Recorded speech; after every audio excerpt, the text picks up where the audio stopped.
Greetings guys and welcome back to the channel. My name's Elio and thank you guys for tuning in. In today's character review we have Omaeda. Hopefully I'm not slaughtering that, but you know, that's what I do. But let's go ahead and get this video started.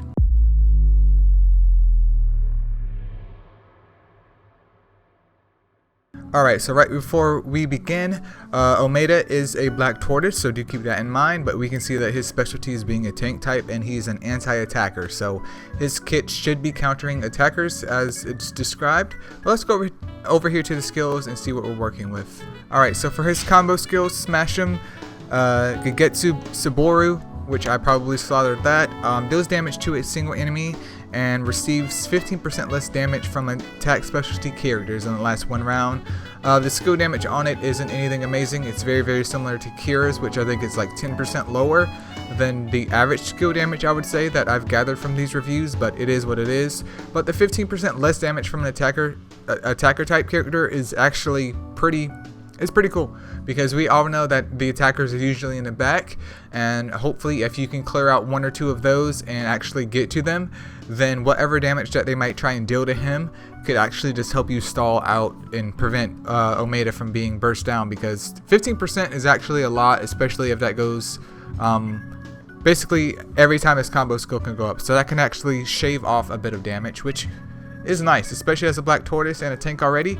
That's nice. That makes him even more tankier against attacker type characters. But let's move on here to his rage skill, Whirlwind Iron Ball.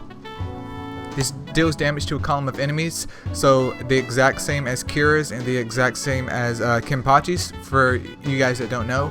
But during this attack, damage is increased by 35% to all attack specialty characters, which is great. The skill damage on it is actually fine too, but keep in mind that people usually run the attackers in the back anyways, and especially somewhere like the extreme challenge, this could be very useful, because once again 35% is actually a big chunk, and with having black tortoises, not all of them are DPS like. Well, I would say majority of them aren't DPS like, so having a character that can help boost your damage to those attackers and kill them off faster than normal is actually very useful. So interesting skills, not really there for damage, so to speak, but more for setting up for damage of other characters to actually do it.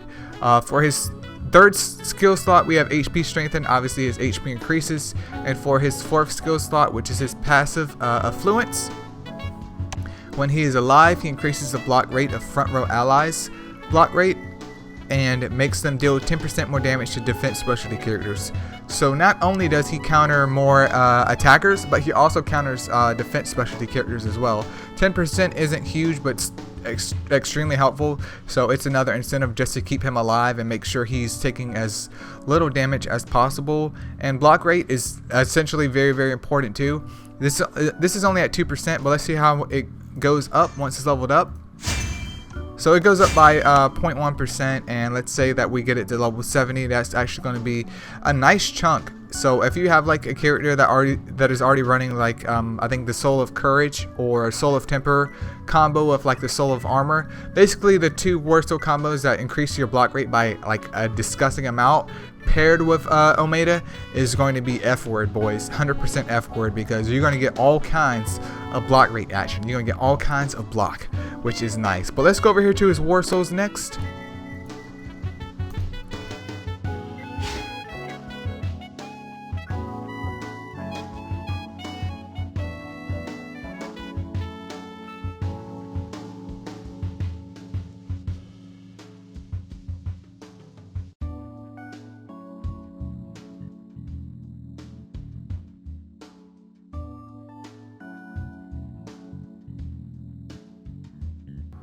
Alright, so that pretty much covers up for his Warsouls. Let's go over here to talents before I give my final opinion on Omaeda. Midas Touch has a small chance to crit for 2 times the reward, and total crit rate is increased by 4%.